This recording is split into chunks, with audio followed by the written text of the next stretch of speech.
स्वागत है आप सभी का मेरे चैनल हिंदी भाषा अध्ययन पर। और आज की वीडियो में हम पढ़ने वाले हैं संदेश लेखन। संदेश लेखन जो है कक्षा 10वीं के लेखन कौशल में इसी साल ऐड हुआ है और 5 अंक का है। ये बोर्ड में आएगा आपका प्रश्न। और इसको अगर हम इंग्लिश में कहें संदेश मतलब नोटिस राइटिंग, तो हिंदी में जो है संदेश लेखन। तो संदेश लेखन होता क्या है, सबसे पहले हम ये जान लें। संदेश लेखन का अर्थ है सूचना के आधार पर किसी भी व्यक्ति को संदेश पहुंचाना। सूचना के आधार पर संदेश तो कोई भी हो, कि संदेश तो कोई भी हो सकता है। आप खेल रहे हैं, कूद रहे हैं, उसका भी संदेश हो सकता है। आप कोई कार्य कर रहे हैं, उसका भी संदेश हो सकता है। लेकिन यहाँ संदेश केवल सूचना के आधार पर किसी को संदेश पहुंचाना। और सूचना के आधार पर संदेशों का प्रयोग कहाँ पर होता है? स्कूलों में, या फिर जो कार्यालय होते हैं कार्यालयों में, या किसी दफ्तर में, ऑफिस में, वहां पर जो है सूचना के आधार पर संदेशों का प्रयोग होता है। और इंग्लिश में भी मैंने आपको बताया कि संदेश लेखन मतलब नोटिस राइटिंग। आप नोटिस राइटिंग करते आए हैं, इसलिए आपको इजीली समझ में आ जाएगा कि हिंदी में आपको संदेश लेखन कैसे करना है। तो संदेश लेखन का क्या अर्थ होता है ये हमने जान लिया है। सूचना के आधार पर संदेश पहुंचाना। अब इसको लिखते समय हमें कुछ बातों का ध्यान रखना होता है। वो बातें मैं आपसे डिस्कस करूंगी कि जिसमें सबसे पहली बात आ जाती है कि सूचना या संदेश दोनों का मतलब एक ही है कि सूचना प्राय 3 या 4 वाक्यों में लिखी जानी चाहिए, क्योंकि संदेश में जो सूचना दी जा रही है वो 3 से 4 वाक्यों में खत्म हो जानी चाहिए। हमें बहुत बड़ा संदेश नहीं लिखना है, केवल उसमें काम की बातें लिखनी है। दूसरा जो पॉइंट हमें याद रखना है, सूचना सरल शब्दों में लिखी जानी चाहिए। सूचना सरल शब्दों में मतलब शब्द ऐसे ना हो कि किसी को समझ ना आए, क्योंकि अगर आप स्कूल के लिए लिख रहे हैं तो स्कूल के बच्चों को वो संदेश इजीली समझ में आना चाहिए। कार्यालय के लिए लिख रहे हैं तो कार्यालय के सभी लोगों को समझ में आना चाहिए। ये देखकर कि कौन सा क्योंकि स्कूल में एक कक्षा पहली का बच्चा भी पढ़ेगा, कक्षा 10वीं का बच्चा भी पढ़ेगा, तो सबके अनुसार ऐसे शब्दों में वो लिखी जानी चाहिए सूचना या संदेश, जिससे कि वो सब उसे आसानी से समझ सकें।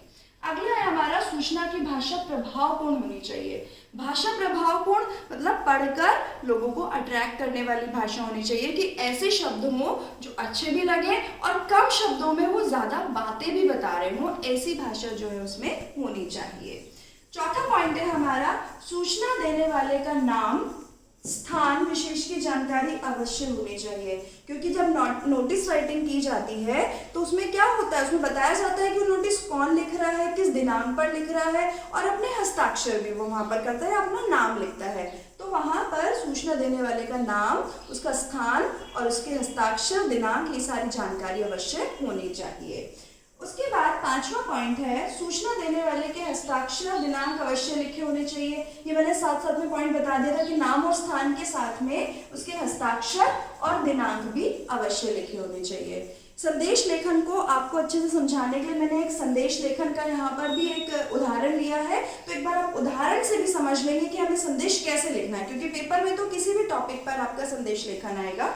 मैंने जो उदाहरण लिया है वो गांधी जयंती का लिया है कि गांधी जयंती के अवसर पर आपके विद्यालय में स्वच्छता अभियान कार्यक्रम जो है चलाया जाना है, और एक पास की ही बस्ती में आपको जाना है पूरे विद्यालय से एक ग्रुप को लेकर, और वहां पर जाके आपको उस बस्ती की सफाई भी करवानी है, प्लस वहां के लोगों को जागरूक भी करना है कि वो स्वच्छता के प्रति जागरूक हो।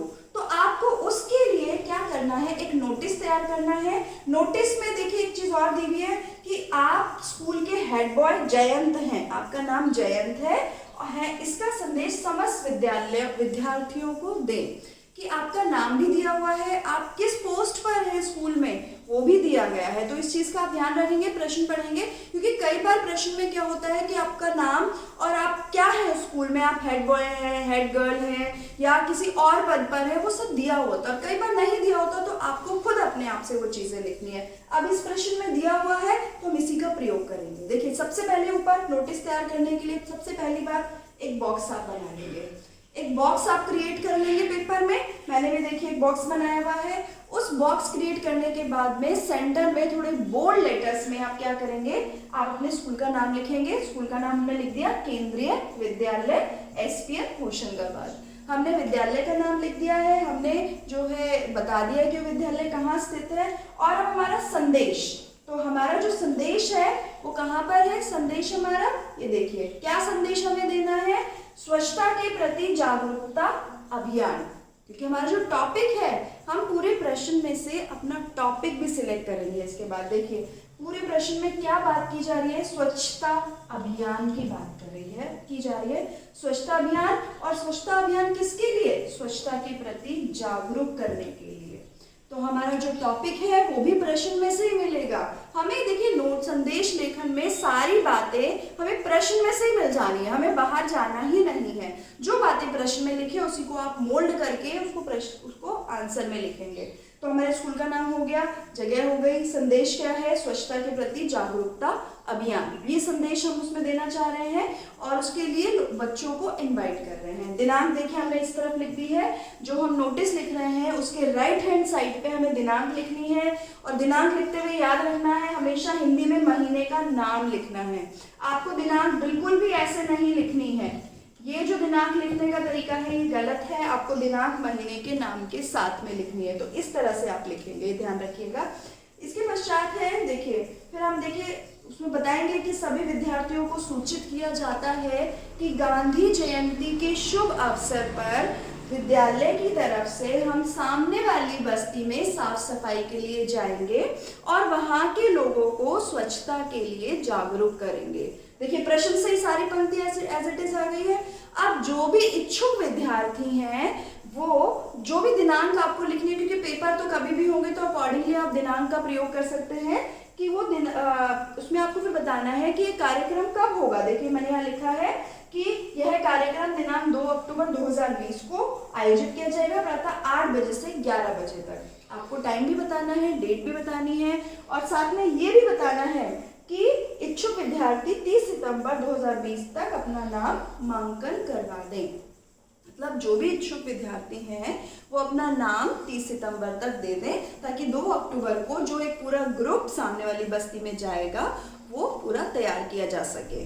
तो यहाँ पर ये बात यहाँ पर की जा रही है। सारी बातें आपकी प्रश्न से एज इट इज आ जाती है। केवल आपको क्या ऐड करना है, स्कूल का नाम, एड्रेस आपको ऐड करना है या दिनांक ऐड करनी है। उसके बाद में आपको टॉपिक जो है प्रश्न से सिलेक्ट करना है, जो बातें प्रश्न में की जा रही है वही आपको लिखनी है।